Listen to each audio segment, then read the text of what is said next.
नमस्कार साथियों, मैं आपका स्वागत करता हूँ मेरे नए यूट्यूब चैनल आरसी क्रिएटिव पे। मैं आपका दोस्त राजरत्न बड़गे। आज मध्य प्रदेश कर्मचारी चयन मंडल आयोग के बारे में बात करने जा रहा हूँ। जैसा कि आपको मालूम है कि कुछ परीक्षाओं में नॉर्मलाइजेशन का एक विषय रहता है। परीक्षा के तुरंत बाद कुछ सब्जेक्ट ऐसे होते हैं जिनमें नॉर्मलाइजेशन के कारण किसी के मार्क्स कम हो जाते हैं, किसी के मार्क्स बढ़ जाते हैं। तो अभी वर्तमान में क्या है, आज का नोटिस है कि ईएसबी ने अभी कुछ देर पहले ही अपने पोर्टल पर एक पीडीएफ अपलोड किया है जिसमें नॉर्मलाइजेशन का रिवाइज्ड पैटर्न आया है। और उसमें आप देख सकते हैं कि किस तरह के उन्होंने एक चरनी और बहुचरनी के लिए अपना एक अलग सा पैटर्न दिया हुआ है। तो देर न करते हुए मैं डायरेक्ट लेके चलता हूँ आपको सीधा कर्मचारी चयन मंडल आयोग के साइट पे। उससे पहले अगर आप चैनल पे नए हैं तो प्लीज़ चैनल को सब्सक्राइब कीजिए, लाइक कीजिए, शेयर कीजिए, क्योंकि मैं आप तक एक रोचक जानकारी पहुंचाने की भरपूर कोशिश कर रहा हूं। इसलिए आप मेरे चैनल को लाइक, शेयर एंड सब्सक्राइब कीजिए। हो सकता है कि आप तक ये बातें जाए और उसके बाद आप कहीं ना कहीं इस पीडीएफ का लाभ ले पाए कि किस तरह का नॉर्मलाइजेशन होता है पीईबी के थ्रू। तो देर ना करते हुए सीधा चलते साइट पे। उसके लिए हमें डायरेक्ट गूगल क्रोम चालू करना है।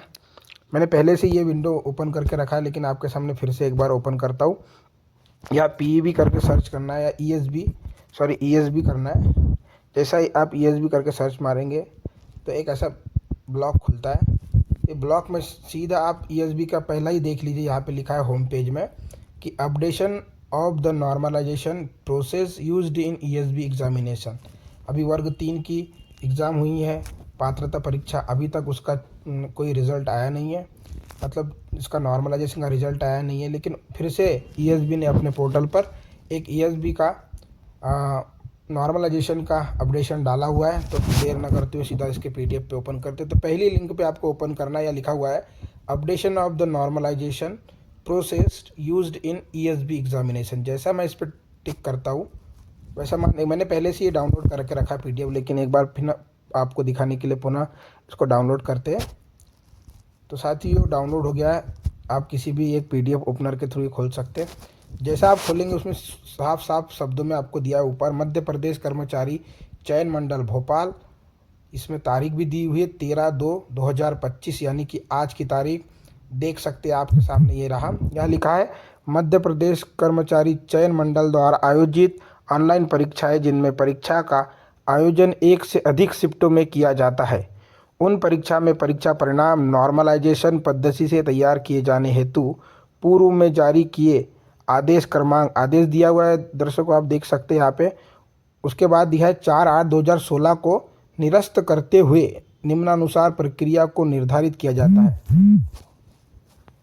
आप देख सकते हैं गाइस कि यहाँ पे फिर से उन्होंने ये चालू की हुई प्रक्रिया को वापस से निरस्त किया। और इसमें देख सकते हैं पहला जो एक चरणीय सिंगल स्टेज, जिसमें मतलब एक ही पेपर होता है, एक पेपर में जिसमें आपको एक पेपर देते हैं उसमें भी नॉर्मलाइजेशन होता है। तो उसमें एक फार्मूला दिया हुआ है, number of candidate in shift having proportionate scores, ये लिखा हुआ है यहाँ पे, और मल्टीप्लाई बाय किया है इसने 100 से।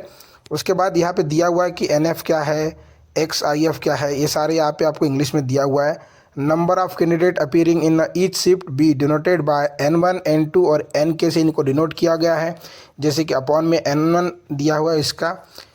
उसके बाद यहाँ पे एक और लिखी हुई लाइन है कि एक से अधिक पालियों में आयोजित परीक्षा, एक पाली एक से अधिक विषय हेतु परसेंटाइल स्कोर को एक जाई कर परीक्षा परिणाम मेरिट लिस्ट बनाया जा सकेगा।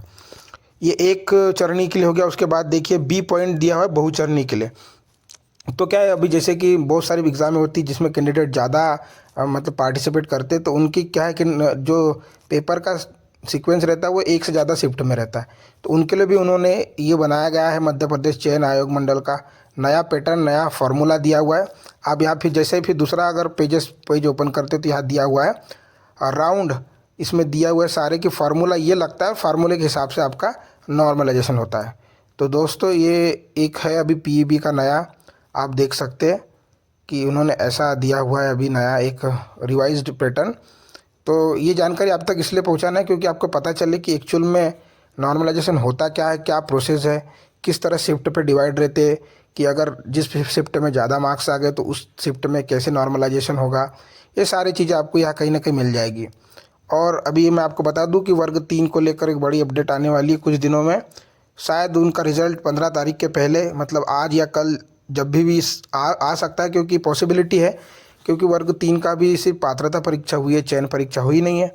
तो इस चीज़ को लेकर मैं आपको फिर से एक नया वीडियो बनाऊंगा। तो अगर आप चैनल पर नए हैं तो मुझे लाइक, शेयर एंड सब्सक्राइब कीजिए और बेल आइकॉन को दबाना ना भूलिए साथियों।